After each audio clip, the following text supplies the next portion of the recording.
السلام عليكم واهلا بيكم في حلقة جديدة من بودكاست على خط الحبيب.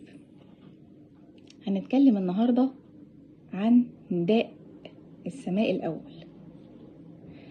في يوم من الايام بعد ما استقر النبي صلى الله عليه وسلم والمسلمين في المدينة المنورة، بدأ ان الاسلام ينتشر وبدأت قلوب الناس تتملى بالايمان.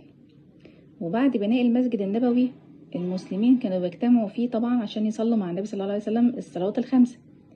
لكن كان في حاجة محيراهم جدا. انتوا عارفين ان في بداية الامر ما كانش فيه اذان؟ يعني الصحابة كانوا بيجتمعوا من غير اذان لغاية لما المسلمين كده كتروا.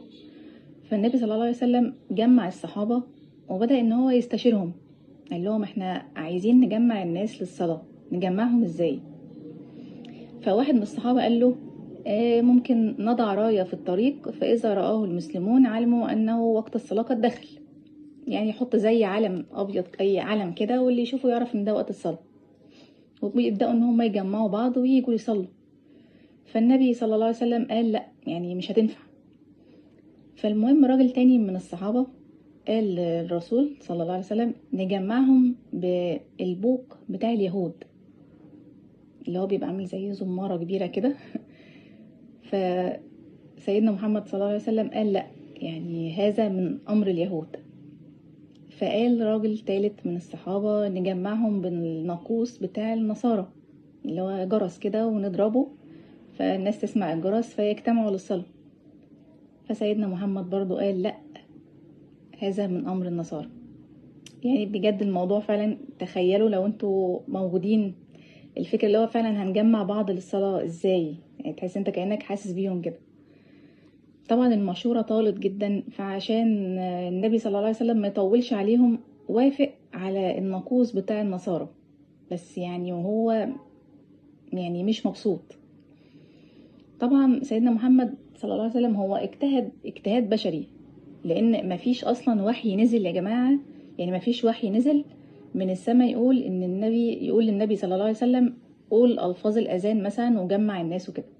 فهو اجتهاد شخصي، فوافق على الناقوس بتاع النصارى، بس على كره كده، كره له يعني. طبعا هو مش راضي بالمسألة دي خالص، بس هيعمل ايه؟ اسمعوا بقى الحتة اللي جاية. بعد ما وافق صلى الله عليه وسلم وقام، طبعا كل واحد من الصحابة واللي كانوا موجودين راح على بيته، بس في واحد فيهم اسمه عبد الله بن زيد. فذهب عبد الله بن زيد لبيته وهو كان مهتم جدا لهم رسول الله صلى الله عليه وسلم، لانه ما كانش راضي عن الحل ده. الحل اللي هو ان احنا نجيب الجرس ولما نعمله كده هنسمع الصوت فالناس تيجي للصلاة. هو مش مروح انسان عادي، هو مروح هو شايل هم الموضوع جدا وعمال بقى يفكر. يعني تخيلوا فعلا لو انتوا كنتوا معاهم وانت راجع كده عمال تفكر طب ازاي نجمع المسلمين مع بعض في وقت واحد لصلاة الجماعة. فلما لما روح البيت، العجيب ان هو ما قعدش بقى يفكر مثلا 3-4 ساعات كده يشوف بقى هنعمل ايه، طب ايه الحل ايه. لا، هو دخل نام، بس نايم شايل الهم. فلما نام عبد الله بن زيد جاله رجل في المنام. الراجل ده كان معاه ناقوس جرس، فطبعا هو نايم وعارف ان النبي وافق على الناقوس. فنظر الى هذا الرجل وقال له اتبيع هذا الناقوس؟ فطبعا هو عايز يشتريه ليه؟ عشان خلاص هو نايم وعارف ان المشورة فصلت بكده، ان احنا خلاص هو ده الحل. فالراجل قال له وماذا تفعل به؟ فقال عبد الله نجمع الناس للصلاة. فقال له الرجل ألا أدلك على ما هو خير من ذلك؟ فقال عبد الله دلني.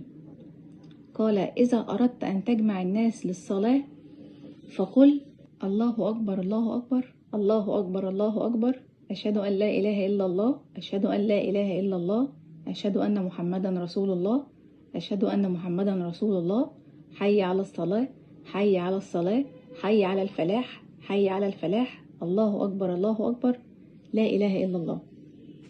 وتركه وانصرف. فلبس مليا، يعني غاب شوية كده، ثم رجع له مرة تانية فقال له إذا اجتمعوا وأردت أن تقيم فيهم الصلاة اللي هو يعني عشان بقى يصلوا كده، فقل الله أكبر الله أكبر، أشهد أن لا إله إلا الله، أشهد أن محمدا رسول الله، حي على الصلاة، قد قامت الصلاة، قد قامت الصلاة، الله أكبر الله أكبر، لا إله إلا الله. طبعا سيدنا عبد الله بن زيد قام بسرعة من النوم وطلع يجري بسرعة، راح على المسجد النبوي، كان وقت صلاة الفجر، وراح للنبي صلى الله عليه وسلم وحكى له الرؤية. فتهلل وجه رسول الله صلى الله عليه وسلم بما يعني باللي قاله عبد الله من الرؤية، وقال له رؤية حق إن شاء الله. وبعد كده الرسول قال له لقنها بلالا فإنه أندى منك صوتا.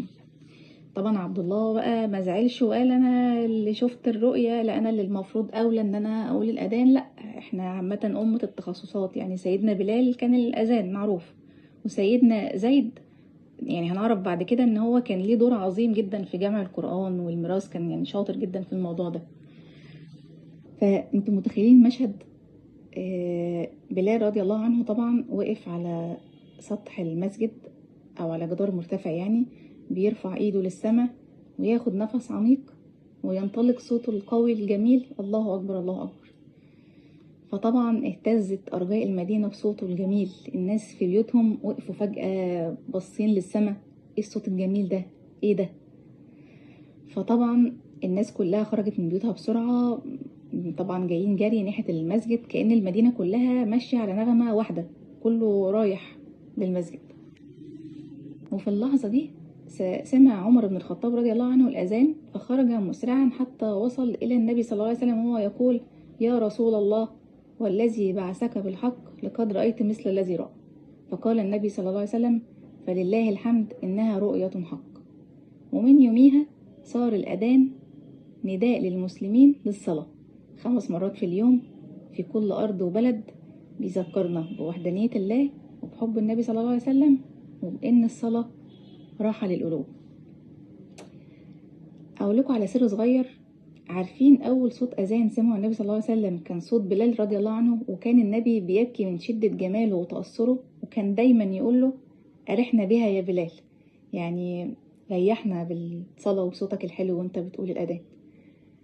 والأذان لسه بيترفع بنفس الكلمات دي لحد النهاردة بعد أكتر من 1400 سنة، مش بس في بلد النبي صلى الله عليه وسلم، لكن في كل بلاد العالم وفي كل لحظة في نفس الوقت، في أي مكان في الدنيا هتلاقي مؤذن بيقول الله أكبر وبيقول الأذان.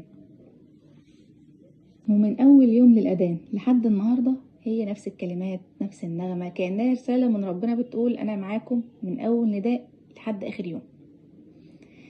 وبكده أصدقائي تكون عرفنا قصة نداء السماء الأول، قصة بدأت بحلم وانتهت بنداء يسمعوا العالم كله. كل مرة تسمعوا صوت المؤذن افتكروا قصة عبد الله بن زيد وبلال والنبي صلى الله عليه وسلم، وافتكروا ان النداء ده دعوة من ربنا ليكم شخصيا.